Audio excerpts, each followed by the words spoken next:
In Memphis, we know a thing or two about resilience. From the grindhouse to the Delta, we protect what's ours. But when pests invade your home,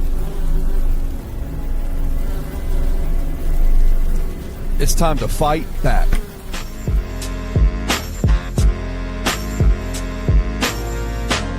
Grade A Pest knows how to handle what crawls, flies, and bites. With local experience and guaranteed results. I'm Reggie with Grade A Pest Control. We service the Memphis metro area. That also includes DeSoto and Fayette County as well. Grade A Pest has the entire Mid-South covered.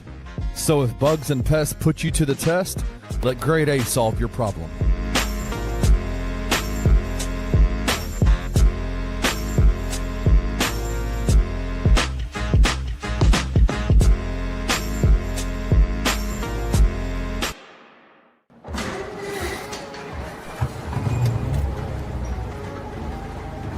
In Memphis, nothing comes easy, and that's exactly how we like it. This is a city built on hustle, on heart, on grit. And at Carway, our rides are built the same way. Tough, reliable, ready for the grind. No games, no gimmicks, just Memphis-style service. Real, honest, and built on trust.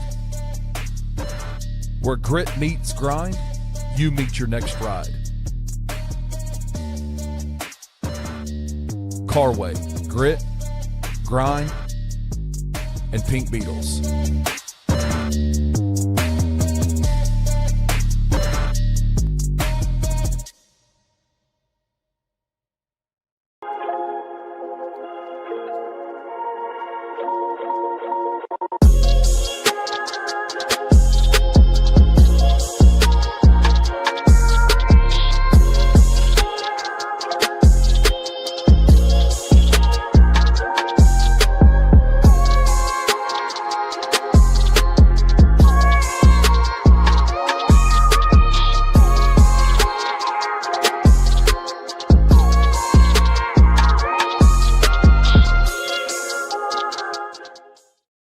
What's up, everybody, and welcome to this week's episode of On the Bluff. I'm your host, Christian Fowler, and joining me, as always, tonight, just my producer, Kenny Stubblefield, no Gabe Kuhn.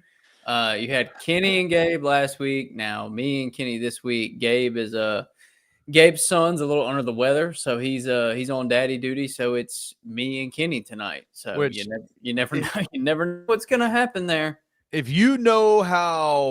If you're a parent of a kid that is young and is sick, it is all hands on deck, right? Like there is no, hey, you take care of the sick kid. I'm going to go do a podcast for an hour. It is all hands on deck, button down the hatches. Let's get it right. So shout out to Gabe and Taylor as they're taking care of baby Myers. So yeah, my nephew's sick right now too. So I'm seeing it firsthand. So, you know. I know. I'm not in it, but I'm at arm's length from it. So yes, you are. Shout out to King Meeks in the comment section. You guys, King Meeks is a loyal dude. I can't wait. Hey, we're gonna see him this weekend at Grind City Brewing. We got an art thing going on this weekend. So I think he's actually in Memphis now. Wayno is one of our super loyal fans. He's been on a lot of the shows all over the network. He's from Australia. He flew from Sydney, Australia to Memphis today to come and see Memphis for the first time. And he's hanging out with all of us at BCM. We're going to go see some Grizzlies games with him. He's a big time Memphis Grizzlies fan. And he's an artist as well. Like, you've seen the tattoo on my calf, right? You've seen it. Yep. He drew that as an ode to like some of the stuff that goes on the Anthony Sane show. And he's created a bunch of artwork talking about planting his flag in the city of Memphis and just celebrating the city and its rich traditions and histories. And we are setting up on Saturday at 1 p.m. at Grind City Brewing to celebrate Memphis, see the art, all that kind of stuff. The tournament games are going to be on. Great time. So shout out to Wayno, who just landed in Memphis, man. Let's go.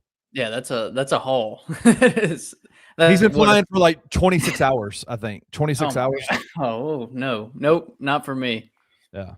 I can't do that. Like 5-hour flight, and I'm already messed up. So yeah, when I lived overseas, I would have to fly 13 to 14 hours, and that was brutal. To China. Yeah. And but Sydney, Australia is a different level, like different level. Yeah. Yeah, he landed. Rusty picked him up already. Shout out. Let's go, man. Hell yeah. This is awesome. Shout out. Wayno, man. Kenny, you got any other notes? Because I don't have anything. I have nothing new to report. Nothing out of the ordinary. So let's get it rolling, man. We got a lot to talk about. We can jump right into it. We finally got our answer to who will be Memphis's basketball coach next year. It will be Penny Hardaway once again. I think to most of us, this was not shocking. This was not surprising. This is really what we expected.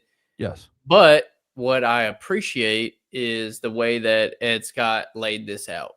I think in a situation like this where I don't know, people are so split on this. Like you have people that are diehard. They wouldn't care if Penny won 13 games every year. They're going to say you cannot fire Penny Hardaway. You have people on the other side that say that he's underachieved his entire career and that he should have been fired years ago.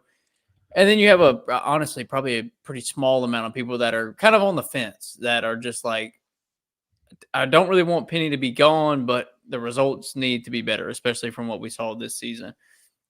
So with that being said, I think Gabe asked me this last week. He said, if Memphis doesn't make the tournament next year, and this was a hypothetical, if Penny was retained and Memphis did not make the tournament next year, should Penny stay at Memphis? And I said no. And I said I think Ed Scott would move on at that point, because I think he understands that there's a certain standard that has to be met. Yeah. And he pretty much laid that out. I mean, he pretty much said that the bottom line is the NCAA tournament. Like that is the goal, that is the expectation, and that's the bare minimum. And I completely agree. If Memphis was in the Big 10 or the Big 12 or a power conference, then you can't have that expectation every year. But when you look at the resources that Memphis has, the experience that Penny has as a head coach compared to the majority of the coaches, right? Just everything that goes into the history of Memphis basketball, the bar is much higher at Memphis than when you look around the conference and you see Charlotte, Rice, Temple, South Florida. Like these teams don't stack up historically with the University of Memphis. So I really like that you used the word historically there. I like that, because there is a historical context to this 100%. That can't be denied, right? Yeah. And that's where the expectations come from. That's where the resources come from. That's where all those things come from, because of the historical background of the University of Memphis Tiger basketball program. 100%. Yeah, and Memphians are proud. I mean, we know that really well. Most people that live here know that. Like, Memphians are proud, whether it's the work that they do, whether it's the Grizzlies, whether it's the Tigers. Like, it's a proud city. And when you don't live up to that expectation, like, there is some blowback to that. Yeah.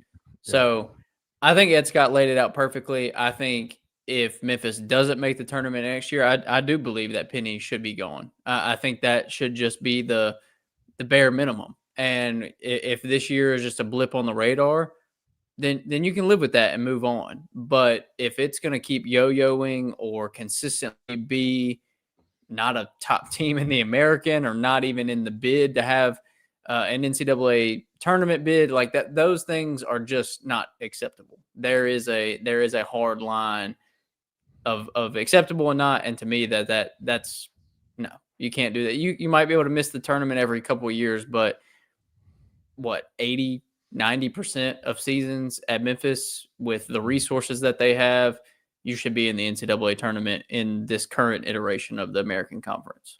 Yeah, I think there's a lot of clips that we're going to play in a second from Ed Scott going public for the first time regarding the Penny Hardaway decision. He was on Gary Parrish's show on Grind City Media today.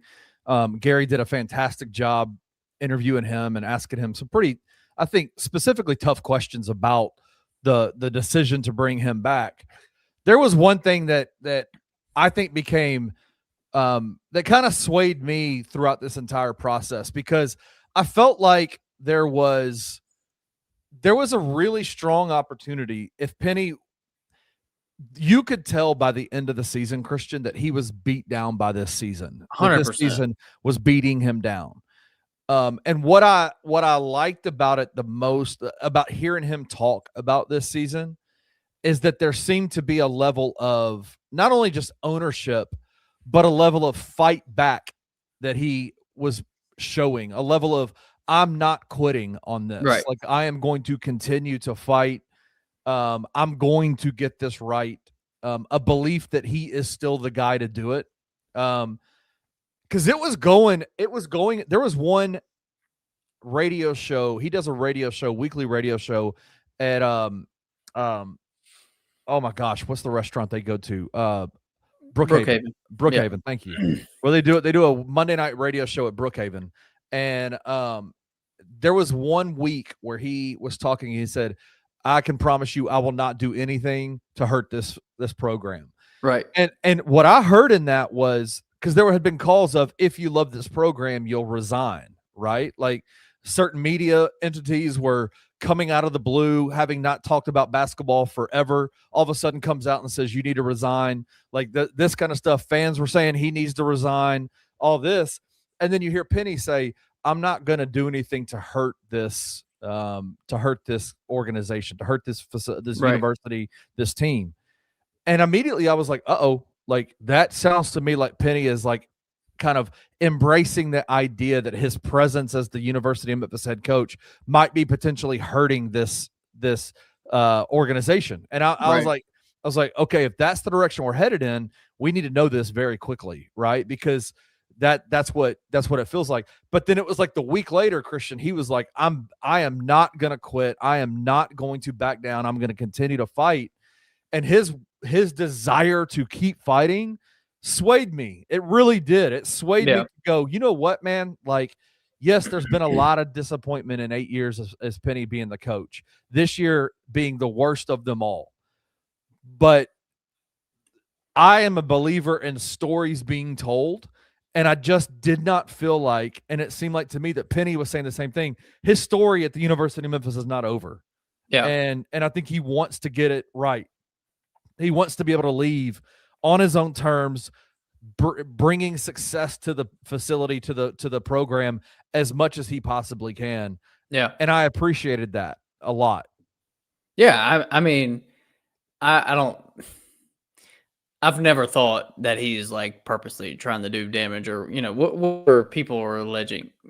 Move past that. That's people are nuts, bro. Yeah, like, that's just ridiculous. But I do agree with you. Like, I don't think Penny had gotten comfortable or anything like that. Like, I've seen people say that also. Like, he kind of was like, all right, we've done well. Like, I'm just going to kind of coast. I never felt like that with Penny. I think this was just a cluster of a year. And I mean, it happens. It happens. There are great coaches in the history of this game that have just had terrible years where everything goes wrong. And that's what this season felt like from pretty early on. So, right. I don't think he was coasting. I don't think he had gotten comfortable. But if anything was going to light a fire, it would be this. It would be having just a horrible season. It would be a lot of Memphis fans calling for your job. It would be just terrible on the floor product, all those things. And I think, like you said, you kind of heard like this desperation, just like, what else can I do? Like, this nightmare needs to be over, because that's what it felt like to me. It was like, this thing just needs to end. Yeah. So I think now that it's ended, now that he knows he's coming back, which I'm sure he had a pretty good idea the entire time that he was coming back, it has to be all hands on deck for next season. And I think we heard something about general manager. We've heard staff being cleaned out. That's what has to happen. Like, and we said this months ago, there has to be a full reboot of this program. There are certain things that need to be stripped down to the nuts and bolts and redone. Not everything, because he's had a lot of success. He's done a lot of good things, but there are some things that have happened within this program that the ideology needs to change. There needs to be a full-blown shift. And I think when you put someone like Penny's back against the wall, to me, that's when the best is likely going to come out. Now, I'm not going to make any sweeping statements that it's going to be a magical season for Memphis next year and they're going to be a top 5 seed once again in the tournament. And they're going to win the regular season title and the conference title. I can't say all those things because I don't know what the roster looks like. I don't know anything. But it just feels to me, someone who's had as much success in his life as Penny and done as many things as he's done, he looks at this as an opportunity to kind of reintroduce himself and not have to thump his chest, not have to be all the smoke, all that kind of stuff. Just quietly kind of let people forget about it and move on and impress a lot of people. And that's kind of what my expectation is, honestly. And maybe that's obviously an optimistic standpoint, but I just feel like I know he's a good coach, regardless of what a lot of people say. I know he's a good coach. I know he can get players. If he just gets the right people around him, we've seen in years when he has the right people around him what he's able to do. So I think this is his chance to right the ship and get things back on track. And I have more optimism that he will than that he won't. I agree. I think, and we're going to get into the Ed Scott portion of the podcast, and I'm excited for you to. I don't know if you've listened to most of these, if you've heard this. I've heard some. I haven't heard everything though. Okay. What it sounds like to me, based on what you're going to hear from Ed Scott, and I just want everybody that's watching this right now to just think about it. It feels like to me what Ed Scott is saying in these questions that he's being asked by Gary is that it's time for Memphis to level up a little bit, right? Like there has been a persona of just like everything is on Penny Hardaway to do everything. And when you are a head coach, plus you're having to do all the skills development and you're having to recruit everybody and you're having to build out your assistant coaching and your roster and make sure your training staff is doing what you're supposed to be doing, making sure there just seems to be a level of, and when I say this, I don't want it to come across disrespectful. Penny Hardaway is about as pro as it gets, but he's run this program amateurishly over the last 8 years.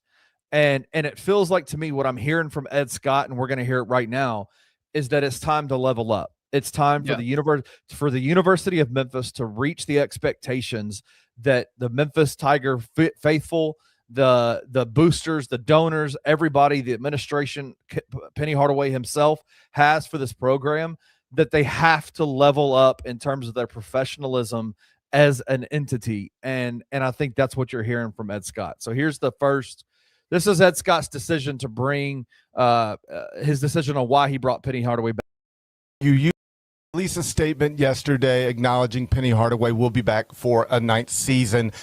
You could have acknowledged that at any point.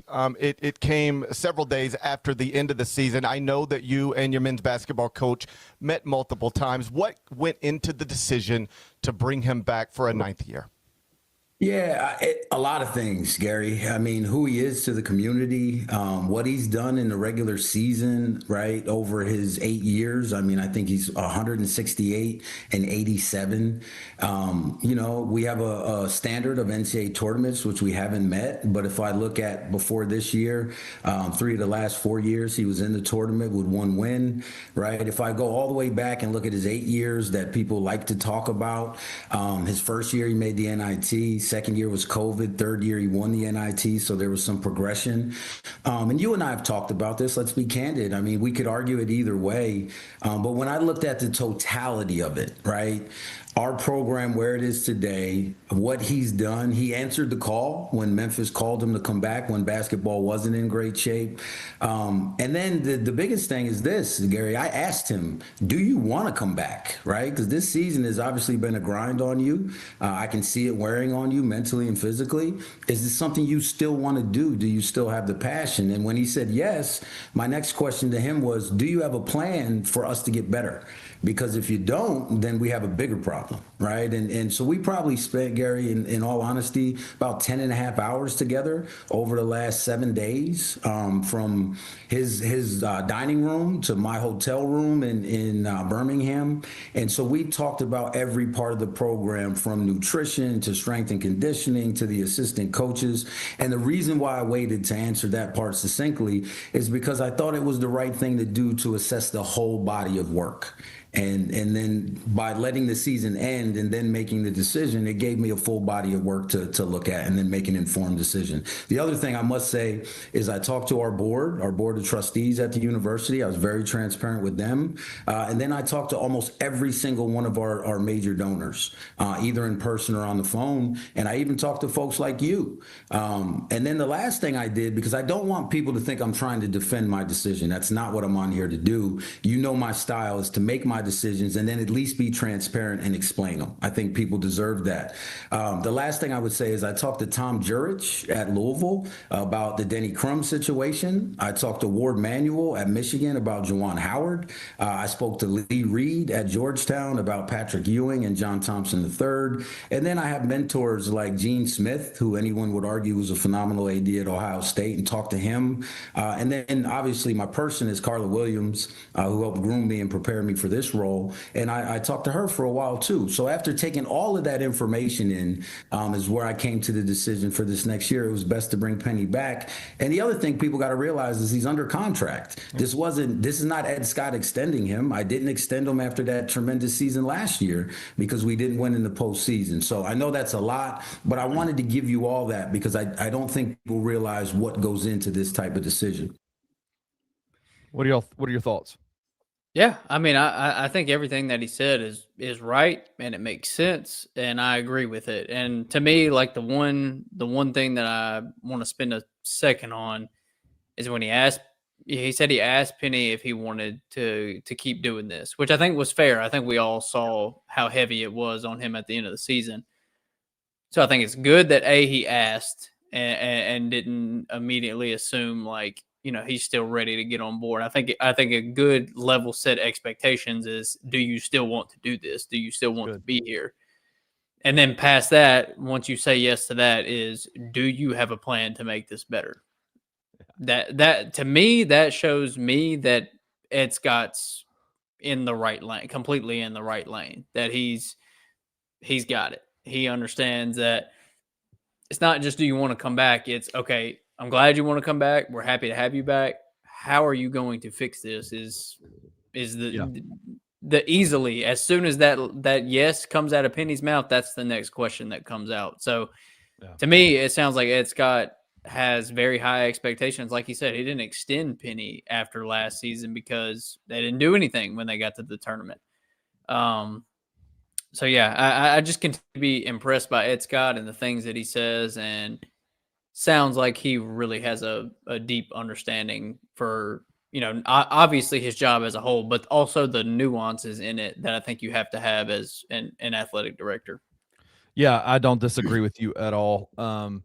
I think that I love that he said, I'm not here to defend my decision. I'm here to tell you, I'm here to be as transparent as possible. I've made my decision and I'm standing on this. And I can appreciate that level of transparency. I do agree with you. Him saying, yes, I want to do it isn't just enough, right? Like nobody's going to say, like, think about it in terms of a boxer, right? Like if a boxer's getting his ass kicked in the middle of the 5th round, goes to the stool and his coach is like, hey, do you want to keep fighting? Yeah, I want to keep fighting. All right, what's the plan to fix it? I don't know. Do? Yeah. Well, you're about to get your ass kicked again, right? Like you were about to go out there and do the same thing over and over and over again.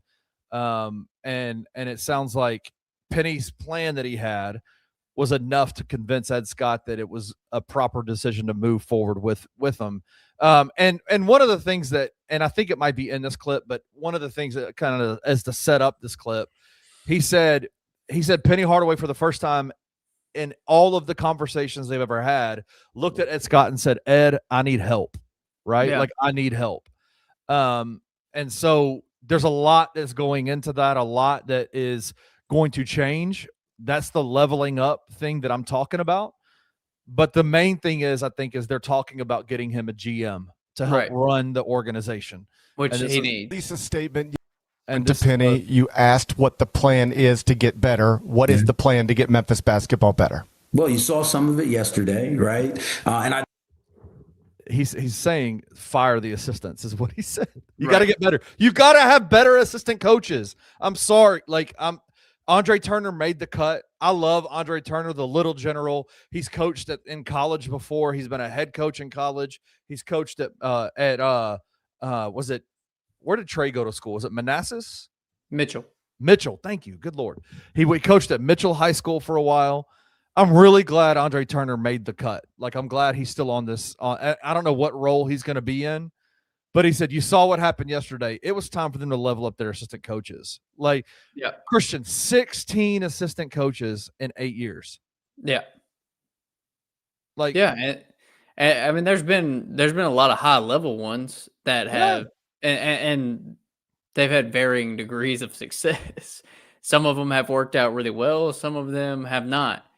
And I think that's one of the things that has held Penny back the most is the fact that he hasn't been able to get a stable core of assistant coaches. Yeah. Sometimes it feels like it's got to be the big names. It's got to be the Mike Millers. It's got to be the Sam Mitchells. It's got to be Larry Brown. Rasheed Wallace. It's got to be those guys. Right. But at the end of the day, it doesn't matter if anybody else knows the names of the people next to you on the bench, as long as they share the same goal as you and they're good at their job. That's all that matters. It doesn't matter what their name is. Most people could not tell you any assistant coaches on a basketball team. Let's just be frank. It's a lot different from football. I feel like football, you hear a lot more people, that they talk about coordinators a lot more, right? When it comes to football. Well, because they have such a specialized role, right? The coordinators have such a specialized role. Right. It's not as defined, and they're not directly call and play. It's a lot different, obviously, between basketball and football, but 95% of people couldn't tell you any assistant coaches in college basketball, even on the best teams in the country. I can tell you faces because John Calipari's assistant coaching staff has relatively remarkably stayed the same. There's a lot of the same people that were in Memphis, Kentucky, and now Arkansas with him. I can't tell you their names. I just know they look really familiar because they've been with him for 30 years at this point. Yeah. So he's got to find that core. He's got to find those guys that those are his assistants. Those are the guys that he knows he can trust them and rely on them. Because it's not even felt like, but how can you give total trust to a coach that you've only had around for a year, especially when you lose assistant coaches every year? I would imagine it's very hard to delegate stuff or to hand keys to the offense over or to allow a coach to help you defensively, because you just don't have that built-in camaraderie with any of those guys. You hadn't went through it. If he had the same staff that he had from year one and they had been through the trenches together and went through those things together, probably be a lot easier to trust those guys and to delegate a little bit more. But when it's just a revolving door, that's got to be difficult. Got to be very difficult. All right, let's keep going. I'd like to address one thing, and I promise I'll come back to the plan. When we talk about waited to make a decision, it was waiting to make a decision because there were some things I needed to understand from Penny about his staff, about what was going on with the program. One of the things that I talked to Penny about is that you have to make decisions quicker, right? Last year, you waited too long.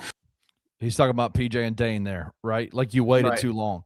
Even waited too long. Let's not forget it was last year, 2 months before the season started, that he removed all of those assistant coaches the last time, right? Yeah. And it just needed to happen a lot sooner. Then coming into this year, I do have a bone to pick with Ed about one thing he says, but we'll get into that. But he's talking about specifically Dane and PJ. Just waiting too long to build out the roster, waiting for PJ to make his decision on what he was going to do, right? Yeah. Let's talk about PJ Haggerty and Dane Danger, right? Look, people say I should have sued the NCAA. The schools aren't suing the NCAA. The individuals are. And I saw Dane when he came back to watch a game late. That's the one thing I'll pick on him about is I've talked about University of Memphis not handling, not fighting for Dane the way that other schools have.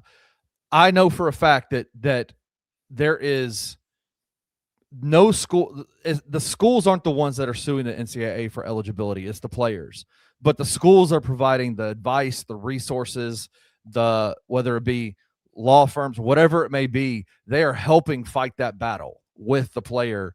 Their name's not on the lawsuit. Their name is not on the suit to get the temporary restraining order, but they're absolutely helping. And the University of Memphis did not help with Dane Danger. So that is the one bone I'll pick with him about what he's saying here, but we can keep it moving. The season, and he hugged me, and we have a great relationship. What I told Penny was, don't wait on Dane, because I have some donors who will pony up the money that Dane will need to come back, right? So that's the Dane side. The PJ Haggerty, I totally understand why he waited, but we never had a counter offer or a number from PJ Haggerty to bring him back. I think if you would ask Penny if he would do the same thing all over again, I think his answer would be no. That he would tell these guys, look, I got to build a team. I can't wait for you as much as I love you, and you folks need to let me know what you're doing. The staffing part, those are his decisions. I did not go to him and say, you must fire X. The only time I ever do that with coaches is if there's a personnel issue, when one, I wouldn't be able to discuss, or two, NCAA violations. So these were Penny's decisions. Part of what he said is, I need somebody on offense. I need somebody on defense. I need an analyst, and I need a developer. And then me being a good sounding board, are those people on your current staff? And if so, why don't you have them situated that way? And if the answer is no, can we acquire the people that can do those things for you? And his answer is yes, and here's who I think can do it, right? And he needs to understand what he's good at. Penny is one of the best individual skill developers in America. When I was at Virginia, we sent Reese Beekman, right, one of the best guards in the ACC, to work out with Penny Hardaway to prepare for the draft. That was Tony Bennett sending somebody to work with Penny Hardaway. So if you're good at the X's and O's and individual skill development, but you're not used to the front office, because we have to be honest, the industry has changed right underneath his feet, right? If he's not good at that side, can we hire a GM to do that? And the answer is simply yes, right? So that's when he says to me, I need a GM. I can't spend time recruiting the players, doing the contracts, running the offense, running the defense. And here are the three words that Penny said to me that I knew he was in a good place. Ed, I need help. And Penny Hardaway has never said that to me before, right? And so that tells me that he stepped back and has assessed the program and says, look, if in order to reach the expectations which are mutual, I need to change some of these things. Our nutrition has to get better. We can help him with that. Our bodies were not Memphis basketball bodies, right? You could see that on the court. So strength and conditioning has to improve. Accountability has to improve. You can find guys, but if you're finding them and that's not working, do you have the right guys in your program to build the culture? Because you said the guys weren't buying in. Then what do we have to do different to get them to buy in? Because that's your job as a coach. And he engaged me in those conversations. And that's why at the end of the day, I said, okay, I think the plan he has is a good one. My job now is to make sure he has the tools to execute it, and then hold them accountable this year for doing it. Yeah, no, I mean, it's all really encouraging, to be honest, because it sounds like they're on the same wavelength. It sounds like they both understand what the problems are from each other. Like Penny knows what the problems are internally. Ed understands those problems and is willing to do what he needs to do to get those things to Penny. So if they're in lockstep, and Penny makes the right decisions on coaching staff and GM and all those things, it's hard for me to see it not working out, to be honest. I agree. Scott Jinks wants to know, so Coach didn't want Haggerty. No, that's the whole point of what Ed Scott was saying. He waited too long for PJ to make it. Because he really wanted PJ. They had made an offer to PJ, and PJ's group had not counter offered, and they waited and waited and waited and waited till it was too late once PJ made his decision to go to Kansas State. So that's the whole point of that. Anyway, encouraging. I think it's super encouraging to hear the athletic director come out and say the things that he's saying. I think I have a lot of trust in what Ed Scott is doing over there at Memphis. I think he's very, very good at his job. Yeah. Being willing to have those kinds of hard conversations, you know? Yeah. Yeah. Not shy. I've heard of situations where athletic directors become intimidated by coaches or are unwilling to approach them or are unwilling to say certain things. It does not sound like Ed Scott's intimidated. And it doesn't sound like he wants to be, nemesis with Penny Hardaway. He wants to work together. And to be a good athletic director, you have to want to work with your guys, right? You can't be intimidated by them. You can't be standoffish with them. Like, you have to be willing to kind of get down on their level and talk with them and understand the issues that they're going through. So, yeah, I agree. It's very impressive things to hear. Not to say anything negative about Laird Veach, but there weren't many times when he spoke publicly, and I felt like he's got it. He's got it. He's grasping what needs to be done here. Right. Because even in that sense, and Talkback Live says, I think after hearing Ed Scott talk, he's bringing the real structure that I've always felt Penny needed.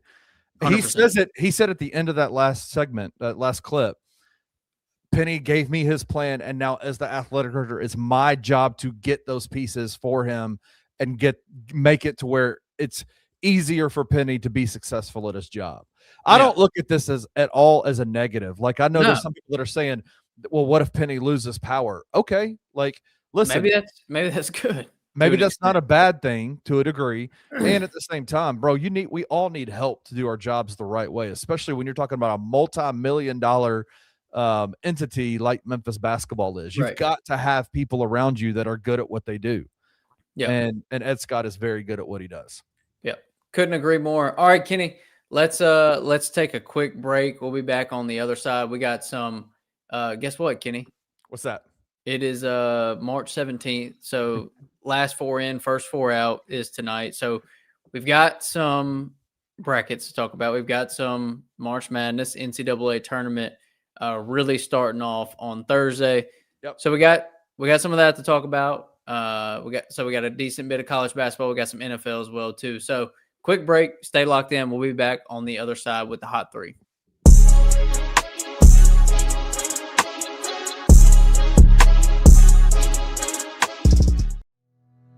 Tired of the same old fast food? The soggy fries, the frozen flavors, the meals that never quite hit right. Head over to Waldo's Chicken and Beer, where everything starts fresh and flavor comes first. Our chicken is fried in rich beef tallow for that bold, old-school crunch you can actually taste. And don't skip the premium homemade southern sides. Fresh greens, hearty white beans, and creamy mac and cheese made to complete the meal. Bring your whole family. There's plenty of space to relax, plus a game room the kids will love. Catch the game on big screens, grab a drink at the full bar, and enjoy happy hour specials every day from 3 to 6, all day on Tuesday and Sunday.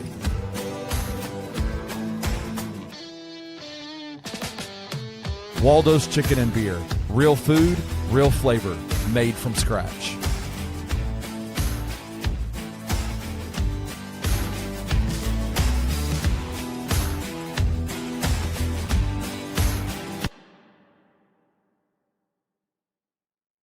I'm only looking at it from a standpoint, I don't want to let a player walk for nothing. Like, if you lose a player, to my knowledge, in an expansion draft, like, you don't get a piggyback or nothing like that. You just lose that's a wrap. Like, that's it. I don't think John's gonna be on this team this time next year. So, you know what I'm saying? Like, it's one of those things where I don't want him, if it's happening today, I don't want to just let him walk for nothing. Yeah. And we all know the talent that Ja is, you should probably be able to get 3-4 first. But because of the stench that's on his name around the league, for whatever the reason that that people put that out there, it's probably gonna be hard to get there. So tune into the No Bluffing Podcast with your hosts Christian Ingram and Evan Hayes every Monday at 12 p.m. only on the Bluff City Media YouTube channel.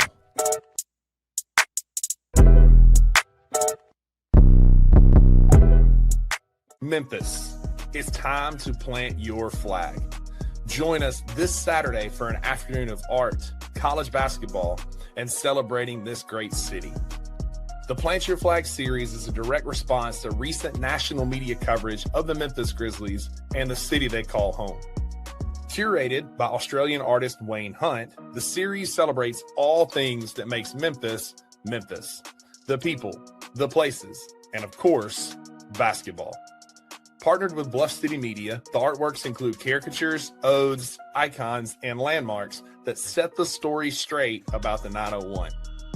Stepping up with that famous Southern hospitality, Grind City Brewing is proud to host the show with the city as the perfect backdrop.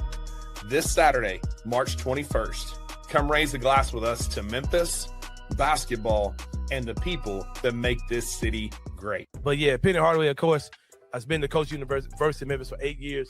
And he gets a nice one, Kenny Stubblefield. He'll get another season here at Memphis. But things are going to be a little different. I think that just off the strength that that's Penny Hardaway, you should give him another chance, right?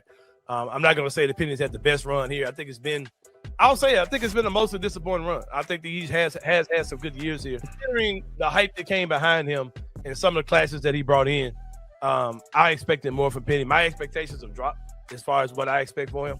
But what we saw this year is not what I expected. When he got here, I was thinking a team that could be a possible Final Four Elite Eight team, right? Especially with some of the caliber of players that came in. It feels like to me that a lot of Memphis fans haven't lowered their expectations, and it feels like to me that the University of Memphis has not lowered their expectations, right? Yeah. Like that they are. And let me say what mine are. My expectation is win this conference every year. Like it should be nothing. Like that's not a high mark, bro. Tune into the Anthony Sain Show Monday through Fridays at 1 p.m. live on the Bluff City Media YouTube channel.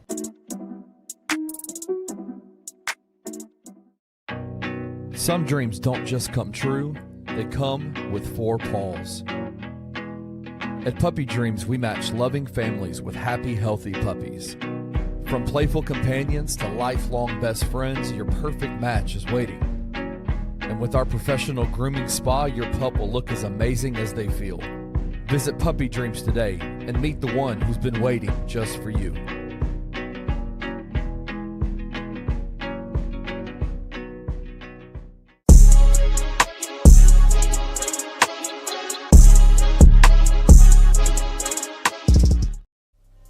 All right, we are back with the Hot 3. Shout out to all of our sponsors. Appreciate you guys for rocking with us. All right, let's get to it. We got the NCAA tournament starting tonight. It's the play-in games tonight, right? The what is it? The 11 and what seeds are playing? Is 11 and 16 seed? I don't even know. Yes, I think so. Yeah, 11 and 16. Howard and UMBC are playing right now. Howard's up 8 with a minute left, and then Texas and NC State are playing at 8:15. So was NC State the same team that were they a play-in team when they went on their major run with that DJ Burns kid a few years ago? Do you remember that? I don't think so. I think they were a higher ranked seed than that. I could be wrong though. I could be wrong too. Could be wrong. But this is like some of the most fun times. I think the college football playoffs might be steadily like creeping up on the fun that is March Madness, but I just remember growing up and being like so infatuated with this time of the year. You have the NCAA tournament starting and it goes forever, and then you've got the NBA playoffs are going on. It's just a really fun time of the year. Absolutely. For sports. But I wanted to ask you, last year was a year that all 4 number 1 seeds made it to the Final Four. Right.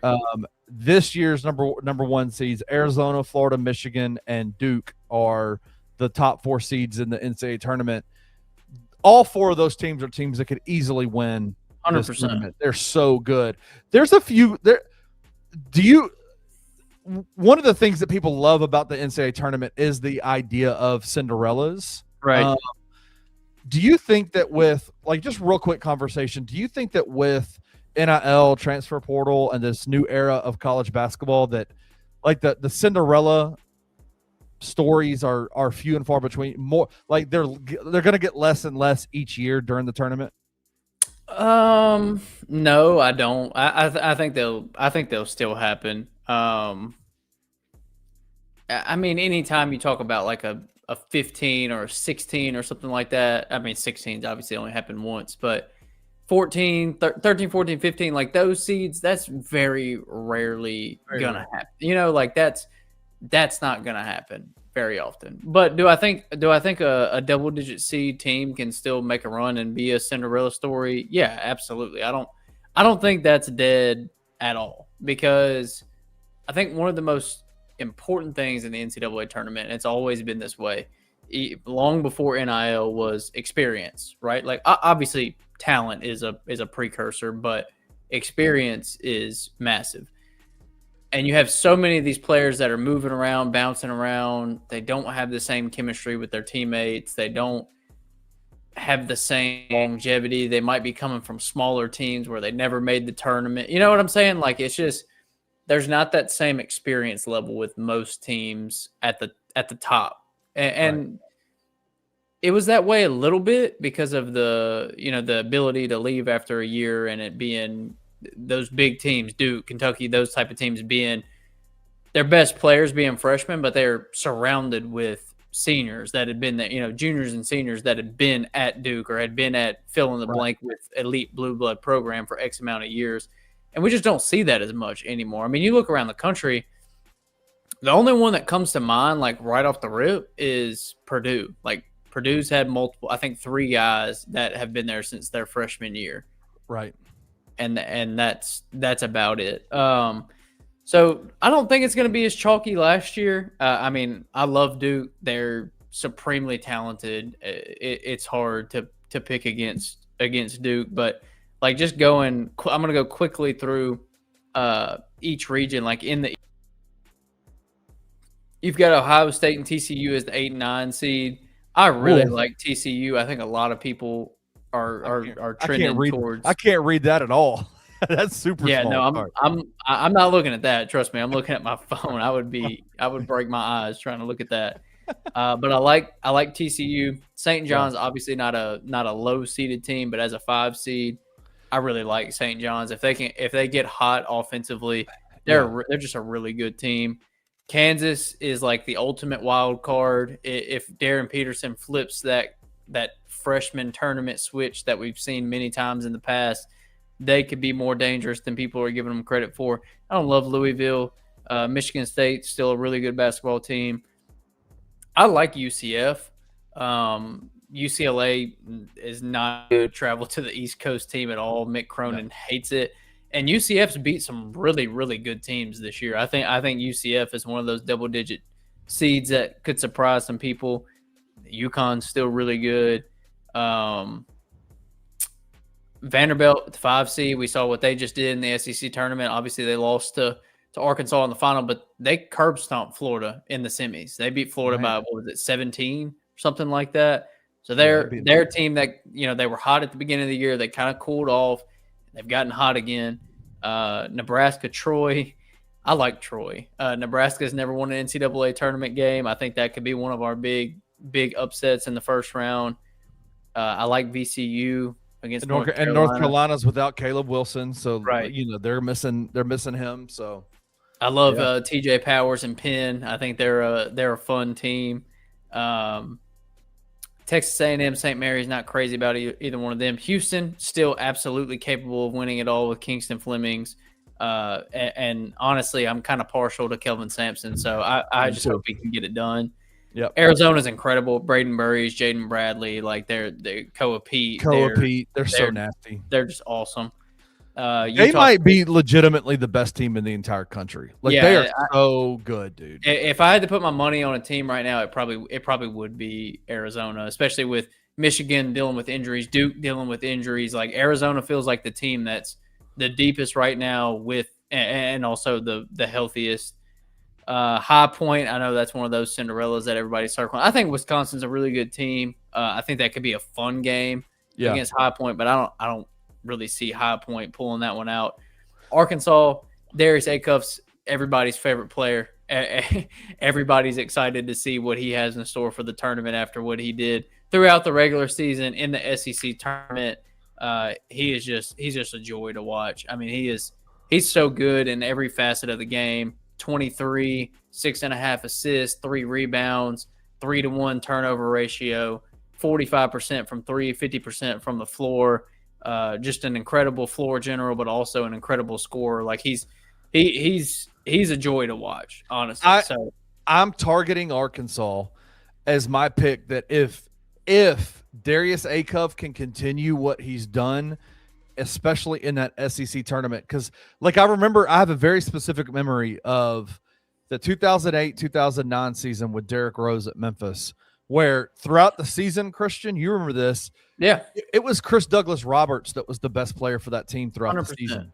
He was the All-American. He was the guy that and there were legit conversations about Derrick Rose coming back to Memphis for a second year because of exploded. And then in the tournaments, he just went crazy. And by the end of the tournament, it was, he's clearly the number one draft pick. He's the best player. Yeah. Yeah. That's what I see Darius Acuff doing. If he can do that, Arkansas is going to make a super deep run, and Darius Acuff will infiltrate that top 3 in the draft. The only difficulty is if things go as planned, they will meet they'll meet Arizona in the Sweet 16, and that's if they get through Wisconsin, which is a tough team as well. So it's not an easy road for them, but when you have potentially the best player at the collegiate level, make things pretty easy. BYU, AJ DeBansa, he should be a lot of fun to watch. We'll see what matchup they get. That's still pending on the first 4 games. Gonzaga, good, but I'm not fully sold on them being like an Elite 8 Final Four team yet. I'm not either. No. Miami, Missouri, not really crazy about either one of those teams. Purdue, I know a lot of people are like, Matt Painter, blah, blah, blah. Like I talked about earlier, their experience, when they've had to step up in the big moments, they've done that. I mean, we just saw them win the conference tournament. They're an experienced team. They're a tough out for anybody. Say what you want about Matt Painter, but he's a great coach that's been there and done that, even though there have been shortcomings there. They have legitimately might be one of the better, like, whatever team they play, whatever game they play in the tournament, they might have the best point guard. And they have the Kaufman-Wren kid who's nasty. And then they have Oscar Clough, who's also another big with a lot of experience. Yep. They're going to be a tough out. They're just one of those workman-like teams that are going to be very tough to get out. Couldn't agree more. Michigan, still really like Michigan. Obviously, they're dealing with injuries of their own, which makes it tough. Like, there's going to be a lot more, even so now, put on Yaxel Lindenborg. Do you think they're the weakest number 1 seed? I think they are. I think so. I mean, after injury, yes. If not, it would be hard for me to say that. I would have them in Florida close, because I think Duke and Arizona are just so incredibly good. And when you have Cameron Boozer and the 3 players that we talked about with Arizona, it's a little bit different. But yeah, I think they probably are the weakest of the 1 seeds. Yeah. But even saying that, like, Georgia, St. Louis, don't really love either one of them. Texas Tech, Akron, JT Toppin getting hurt just really takes the wind out of the sails for that would be a sneaky team that I would say could make a run. Yeah, I don't even think that would be sneaky. I think that would be a pretty trendy, like, Elite 8 team, because with Christian Anderson and JT Toppin, it would just be like, look, offense is I mean, defense is always important regardless, but when teams get hot, that's when they make runs in the tournament, and Texas Tech was built to get hot and make a run. Alabama and Hofstra.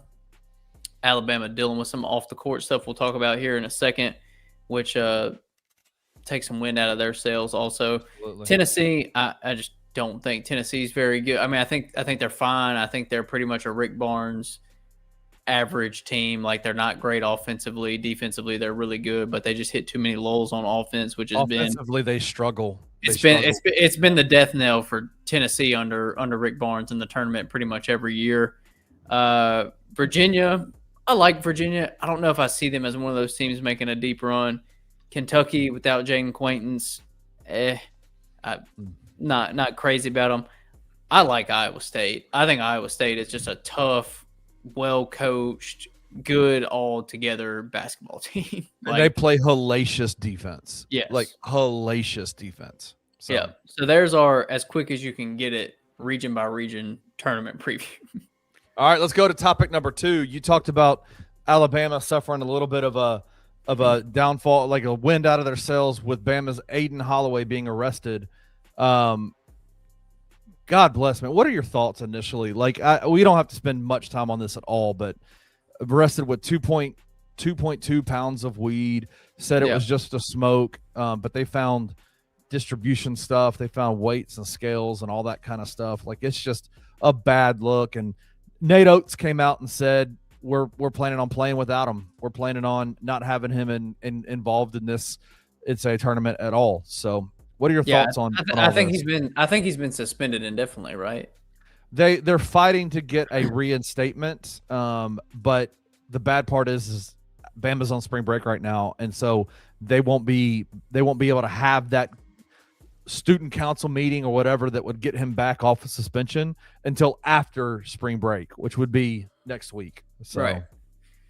Nate Oates trying the Nate Oates. I don't know, man. I liked Nate Oates for a long time, and it's just like recently it just I don't know. It just feels like he tries to shape things about the players and the team, but it's really just kind of about him. Like, and I'm still conflicted about the Charles Bediako stuff because I do think there was some validity to what he was saying. But at the end of the day, was it really about Charles Bediako, or was it really about making Alabama better? I mean, we know they had major weaknesses in the front court. Like, I don't know, but it's like Alabama and Nate Oates can't get out of their own way. All the off the court stuff that they've had over the last couple of years. And this one it couldn't come at a worse time. The worst possible time. They had already lost Charles Bediako. He had, lost his eligibility after gaining it, and all the temporary restraining, all that stuff. They lost Charles Bediako. They didn't have him. They got him. They lost him, and now to lose your second leading scorer in Aiden Holloway right before the tournament starts. I mean, like I said, it takes the wind out of the sails because they are another one of those teams that they haven't been great defensively, kind of like Arkansas. I mean, we saw that crazy overtime game with those two teams earlier this year, and they have a lot of similarities. LeBaron Falone, really good player, offensively very inclined. I think he's like a 22-point per game scorer. Also, they're really good offensive team. One of the best offensive teams in the country. Defensively, not so much. So they could have been one of those like really fun 96-88, 96-92 type of teams where it was like who can outlast the other scoring. I don't know. It's just tough. I mean, it just feels like a dark cloud has been over Alabama's basketball program for the last 3 or 4 years.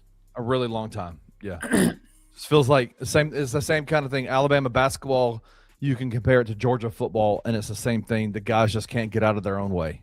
And it's even worse with like Georgia stuff. A lot of that stuff is speeding and tickets, and I know there's been some more serious instances thrown in there, but Alabama, it's like for real felonious activity. It's like serious stuff every time. I mean, what was the stuff a couple of years ago with the Darius Miles? With the Darius Miles stuff. I mean, that's serious stuff. I mean, you're talking about people's lives, and it's just, I don't know. It's ugly for Alabama. Because I was thinking that earlier when I saw this, I was kind of thinking, dang, it's kind of like Georgia football, but it's darker, it's folks heavier. Lost their lives running the folks for Georgia football have lost their lives. Like I think they lost. Yeah. A young lady who is equipment assistant or whatever lost her life there. But anyway, just a sad situation all the way around. And it's got to be tough for Bama fans because they're like, shit, man. Like, we're actually a pretty good team this year. Right. And now look at what's going on. But, I mean, it's definitely not Nate Oates' best team or anything. I mean, he's had some wagons at Alabama. Ooh. But I mean, this was a solid team that they could have made a Sweet 16 run, and I don't think many people would have been surprised. And there's a reason why he fought for Charles Bediako. There's a reason why he went after that TRO for Charles Bediako, because he knew, like, we got the guards, but the bigs, we're not there. We don't have them. Yeah. 100%. All right, last topic, NFL free agency, and I wanted to last week during the show, you weren't there. You had some other stuff going on. In the middle of the show, Max Crosby, it was announced by the Baltimore Ravens that they had backed out of their deal, the trade for Max Crosby from the Las Vegas Raiders over to the Baltimore Ravens. He put out a podcast today talking about that whole experience with the Baltimore Ravens, and it's a pretty interesting listen. So if you get a chance, go check out Max Crosby's podcast. When that news popped during the middle of the show, I was like, whoa, Gabe, this is crazy. Then it turns out the Baltimore Ravens the very next day signed Trey Hendrickson, another big-time edge rusher out of free agency. What were your thoughts about that? Is that shady, or does it feel like they kind of took advantage of some of the physical rules, like the fact that Max Crosby, his injury, they can say, well, we're just concerned, so we're backing out. You know what I'm saying? Like, I don't think I've seen a lot of people say that, they had buyer's remorse, and they saw people saying that they couldn't believe they gave up 2 first-round picks or whatever. But at the end of the day, I just don't side with that at all. I mean, you look at the Ravens' track record, you don't hear of many teams pulling out of trades. I think this was the 4th time that the Ravens have done it. They've done it 3 times in the last 7 or 8 years, and the first time they did it, I think, was in the late 90s, early 2000s. Like, they trust their doctors, and sometimes their doctors have differing opinions on from other teams, but they trust their medical staff, and they trust their doctors wholeheartedly. And if they tell them there's anything that could be performance reducing, then they're going to listen to those doctors and go against that trade. So, I mean, they told Trey Hendrickson that their plan all along was to get Max Crosby, get that deal done, and then get Trey Hendrickson after that, and both of them, which would have just been terrifying. And they could have moved money around and had the money to do so. That would have been it in free agency. But I mean, honestly, you get 2 of the better defensive ends in the league. There's not much more you need to do in free agency. You know what I'm saying? So I don't think that they had buyer's remorse. You're not going to bully an NFL general manager or an NFL front office into thinking that they made some terrible trade and now they've got to back out of it because the masses of fans think that it was a bad trade, which I didn't even see that much of in the first place. I think most people agreed that it was a pretty fair trade both ways. I just genuinely believe that I think they had a plan. I think they wanted to put Max Crosby and Trey Hendrickson together. I think they really wanted to boost their pass rush and kind of change the complexion of that defense. And when you have Max and Trey Hendrickson and Roquan Smith and Kyle Hamilton, like that could have lined up to be one of the best defenses in the league. But when their doctors were like, no, we don't feel comfortable with this, then they kind of pulled it out. I'm like, no, we're not, if our doctors don't clear it, then we're not doing it. Wow. And they're within their rights to do that. Like, I mean, it doesn't go, it's not finalized until the new league year. Yeah. And I mean, it kind of sucks for Vegas to an extent. Like, yes, they went out and they spent a lot of money in free agency, but it's kind of like you look at it now and you go, okay, they really tried to fix their defense. They got Quay Walker from the Packers. They got Nakobe Dean from the Eagles. They got Kwity Paye from the Colts. Like, they made some really big defensive additions. They re-signed Eric Stokes. It's like this defense is kind of rounding out. It'd be nice to have like some all-pro defensive end, and then he falls back into your lap. So I don't know how much those relationships have been mended and fixed. But if they have, then to me, it's a win for the Raiders. Yeah, it's nice to have first-round picks, but at the same time, it's nice to have one of the best defensive ends in the league too that's still in his prime. So I know they committed a lot of money elsewhere. They signed Tyler Linderbaum to $27 million a year, but it's like, look, if we're trying to build a team, Max Crosby is a pretty good dude to have, unless they couldn't mend that relationship. And if that's the case, then I think eventually he will get dealt. It just won't be for 2 first-round picks anymore. Yeah, that's crazy. And it sounds like Max Crosby on his podcast today said, listen, the doctors that fixed my knee are saying my knee's in great shape. Like I'll be ready to go during training camp. So any other before we get out of here, any other big NFL free agency transactions made that you're like that you really want to highlight? Is there anything else? Not any free agency like straight up signings, but there was a big trade today in the NFL. The Broncos traded for Jalen Waddle. I think they gave a first and a third, and they had a 4th round pick swap. So basically, they gave a first and a third for Jalen Waddle, which pretty hefty for a receiver that started off really hot and hasn't been as good in recent years. I think a lot of that's due to injury, quarterback play, offense, whatever. But Bo Nix and Jalen Waddle are like a match made in heaven. That's going to be awesome for Bo Nix. Yes. To me, Bo Nix has an underrated deep ball. And he is kind of what they've been missing in the receiving core because they have Cortland Sutton, who's your true outside X wide receiver, 50-50 ball. And then they have Troy Franklin and Marvin Mims, who are like solid players, but not elite players by any means. And you put Waddle with Cortland Sutton, that to me, that is a really formidable duo. And when you think about a first-round pick for them being a back end of the first round, are you going to get somebody as talented as Jalen Waddle in the back end of the first round? Probably not. You have a quarterback on the rookie deal. That's when you got to go for it. And they've made a lot of additions defensively to continue to keep that defense as strong as it was this year. And they just felt like they were a piece or two away offensively from being a really elite team. They were already, they could have been in the Super Bowl last year. And Bo Nix gets hurt. They play in the AFC Championship game against the Patriots in a ugly, nasty game that they could have won without Bo Nix. So they're one of the better teams in the NFL, arguably the best defense in the NFL, and then they gave themselves a lot of juice. So I heard people saying they paid too much, but I think it was a great deal for the Broncos. Absolutely. All right. Shout out to you, Christian.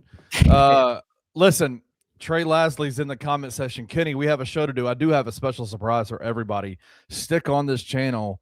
Because last night we didn't get the pre-record Tigers Untapped, so we're literally going live immediately after On the Bluff with TJ, Trey, and myself to talk all things Memphis Tigers. But shout out to you, Christian, man, good show. Thank you, man.